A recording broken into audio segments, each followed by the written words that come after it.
গাইবান্ধা কুড়িগ্রামবাসীর দীর্ঘদিনের স্বপ্নের তিস্তা সেতু এবার বাস্তব রূপ পাচ্ছে। গাইবান্ধার হরিপুর থেকে কুড়িগ্রামের চিলমারি পর্যন্ত সেতুটির কাজ শেষ পর্যায়ে। ৩১টি স্প্যানের মধ্যে এরই মধ্যে বসানো হয়েছে ২৫টি। কর্তৃপক্ষ জানিয়েছে চলতি বছরের জুনে শেষ হবে সেতুর কাজ। গাইবান্ধা থেকে সাইফুল ইসলাম প্রিন্সের তথ্য, ছবিতে ডেস্ক রিপোর্ট।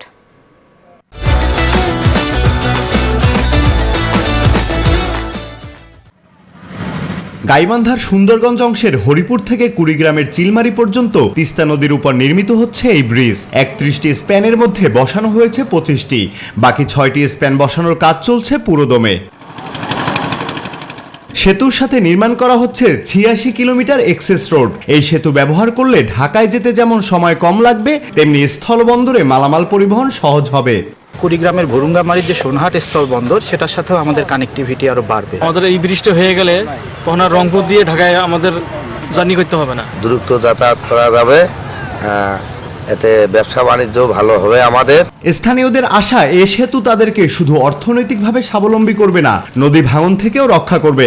ব্রিজটা হলে দেখা গেছে যে আমাদের নদী ভাঙন সর্বপ্রথম আমাদের নদী ভাঙন বন্ধ হবে। এই ব্রিজ যদি হয় তাহলে আমাদের টাকাও অনেক সাশ্রয় হবে আর আমাদের সময় অনেক সাশ্রয় হবে।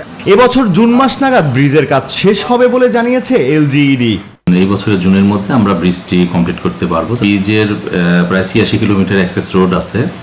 এই অ্যাক্সেস রোড নির্মাণের ফলে আপনার কুড়িগ্রাম থেকে যে বেশি দূরত্ব দিয়ে ঢাকায় পৌঁছাতে হতো, সেখানে প্রায় ১৩৫ কিলোমিটার দূরত্ব কমবে। ২০১৪ সালের ২৬ জানুয়ারি সেতুটির উদ্বোধন করা হলেও নানা জটিলতায় ২০২০ সালে শুরু হয় নির্মাণ কাজ। সেতুর নির্মাণ ব্যয় ধরা হয়েছে ৩৬৭ কোটি টাকা। Desk report, news 24।